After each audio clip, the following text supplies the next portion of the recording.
Limonade et la Fée Soleil de Catherine Girard-Audet et Sandrine Lamour. Édition Dolfino. Limonade regarde la pluie tomber par la fenêtre d'un air contrarié. Mais où est passé le soleil? Je préfère quand il fait beau, car je peux jouer dehors et cueillir mes fruits préférés, dit-elle à son chaton Limette. Miaou, acquise ce dernier en se léchant la patte.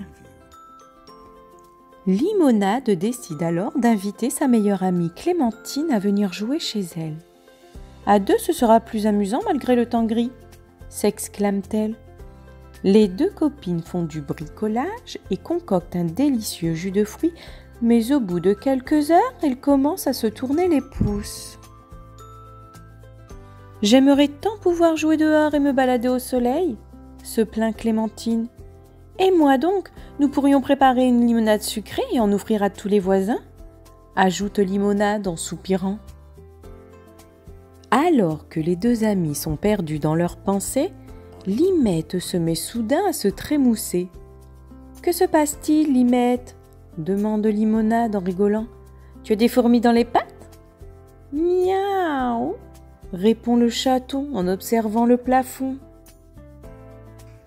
Les jeunes filles lèvent les yeux et aperçoivent alors une petite fée blonde et bouclée, vêtue d'une superbe robe ornée de dentelles argentées. « Bonjour !» dit-elle en virevoltant autour d'elle. « Je vous ai entendu parler et j'ai pensé venir vous donner un coup de main. »« Mais qui es-tu » demande Clémentine d'un air surpris. « Je suis la Fée Soleil et je suis ici pour vous aider à chasser les nuages. »« Oh, youpi !» s'exclame aussitôt Limonade. « J'en ai assez de la pluie, j'ai envie d'aller jouer à l'extérieur et de profiter des rayons du soleil. » La Fée Soleil lui sourit et se pose sur son épaule avant d'agiter vivement sa baguette magique.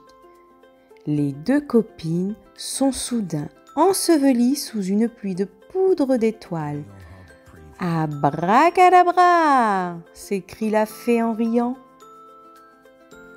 Lorsque Limonade ouvre les yeux, elle est entourée de gros nuages roses. « Regarde !» lance-t-elle en prenant Clémentine par la main. « Le soleil est là !»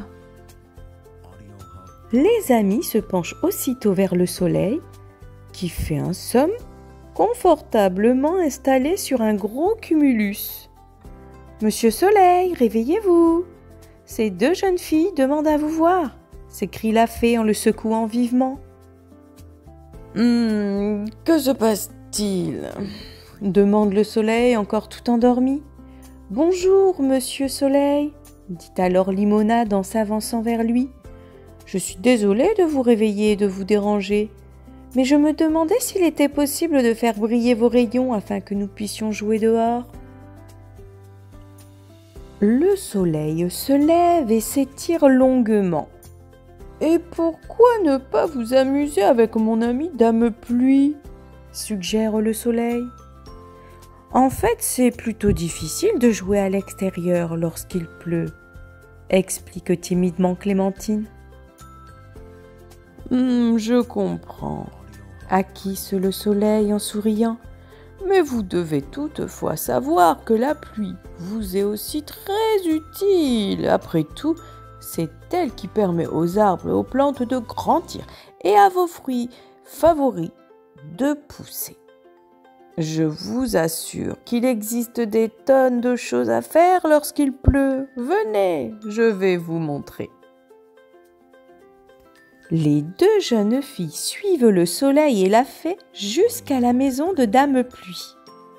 Cette dernière leur fait visiter son immense jardin et ses plantations d'arbres fruitiers, puis elle les invite à nager dans sa piscine, à sautiller dans les flaques d'eau et à goûter sous un arc-en-ciel. « Comme c'est amusant !» s'émerveille Limonade en gambadant. À la fin de la journée, la Fée Soleil raccompagne Clémentine et Limonade chez elle. « Alors, avez-vous aimé votre journée ?»« Oh oui !» répond Limonade en souriant. J'ai appris que la pluie servait à faire pousser les arbres, les légumes et les fruits. Et je connais maintenant plusieurs façons de m'amuser lorsque Dame Pluie vient nous rendre visite.